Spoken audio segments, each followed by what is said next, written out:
change going on in its depths. With its lush vegetation and steady flow of water from the Passaic River, the Great Swamp can be a beautiful place on a sunny day. But as night falls and darkness closes in, it can become a very mysterious place indeed. Now it is said that if one stands on the bridge that covers the main flow of water, you can hear noises coming from the woods. Some say it is the spirits of the Lenape Indians who once inhabited this area. Others say it is the cries of murdered children who were drowned in the river because they were born perfect. From 300 years ago to this very day, there have been sightings of a witch-like apparition and a large beastly creature known as the Swamp Devil. This foul-smelling beast has been known to scare a few visitors to the Great Swamp over the years. Locals do tell of another story. They have spotted a small wandering child who crosses their path and then vanishes into thin air. George Washington himself did report seeing this child on one of his trips to this area.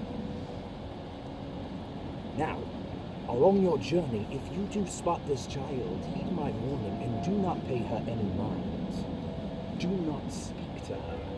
Do not look at her. Just continue on your way. Now, how many of you have heard the Washington Irving story of the Headless Horseman of Sleepy Hollow? Yes. A few of you, yes. Now, Irving did spend a good amount of time in the Morristown area, and it is said that his story was influenced by reports of the Headless Hessian from this very area during the Revolutionary War. The horseman was a Hessian mercenary sent to our shores by German princes to keep America under the yoke of the English.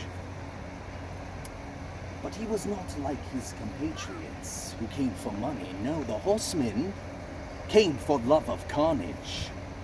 He was not like the others. He rode a giant black steed and was infamous for riding his horse hard into battle, chopping off heads at full gallop. Now, to look upon him would make your blood run cold, for he had filed his teeth down to sharp spikes to increase the ferocity of his appearance. Now, this butcher would not meet his end until the winter of 1779, not far from this area here. The horseman and two other mercenaries were spotted riding through the village. The locals laid in wait, and they fell upon these mercenaries. One of the mercenaries lost his arm, the other was stabbed, but the villagers had a different method to end the horseman's reign of terror. They cut off his head, severing it from his body, which remained on his horse as it galloped into the woods. Later on, his bloody horse was retrieved, but there was no sign of the horseman's body. And I do believe from that day forward there has been sightings of a headless horseman in the Devil's Den area of the Great Swamp. And I have seen him, my friends, and I believe he is on a rampage. He is looking for his head, chopping off heads where he will to become whole again. So I tell you, as you go on your journey, heed my warning. And all of you, hold on to your heads! Shall we move on?